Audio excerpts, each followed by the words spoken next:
effort made with the originals right from the get-go to accommodate new viewers. So if someone hasn't seen even a frame of the Vampire Diaries, they'll absolutely be able to follow the originals. We're building in sort of information about all of that kind of dense mythology right at the top of the season, so you really can jump on from the beginning of the originals. And you know, if you have seen Vampire Diaries, maybe a few familiar faces will pop up, maybe there'll be little references to things that you're familiar with, but absolutely you can come join us without having seen any of the previous show. You enjoy always playing the bad guy? I love playing the bad guy, yeah. I mean, on Vampire Diaries I came in as the big bad, you know, the villain, and I had a lot of fun. There's something kind of rewarding about playing a hurricane, you know, like there's the stoic anchor figure who's the good guy, and my job is just kind of to create drama and chaos, and there's a lot of fun to be had doing that. But now on the originals, you know, as the show sort of centers around myself and my family, it's interesting because I think Klaus is painted as perhaps more of an anti-hero, you know. He's still the bad guy, but now we, I suppose, are more inclined to root for him. We have a little more understanding of his motives. Which dovetails into, is there any chance he will change?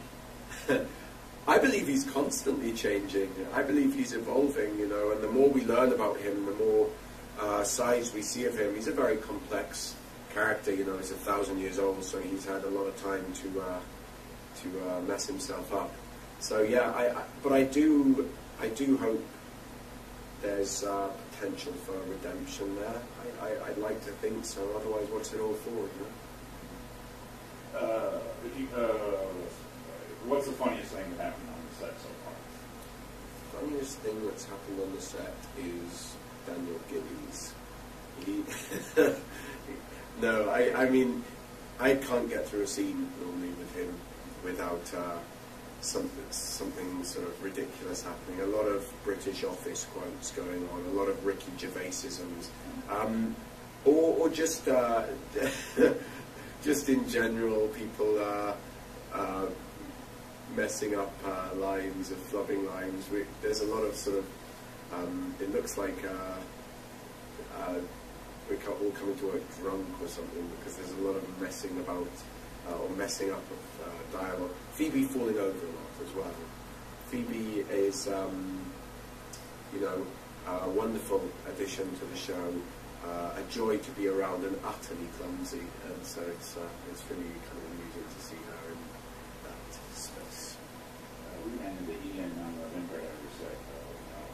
He was coming right off the set, and he was in the zone. Is it hard to transition from the character to come back to real life? I mean, you guys, those are intense characters you're playing.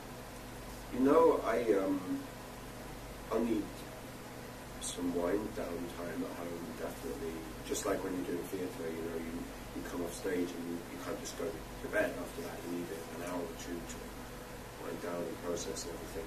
But generally, I find it easiest sort of to perform those kind of vulnerable moments or intense moments if I feel comfortable on stage. So I like to joke around a lot with the crew and the cast, so that I feel like the environment is a safe one, where I'm very comfortable and other people are rooting for me.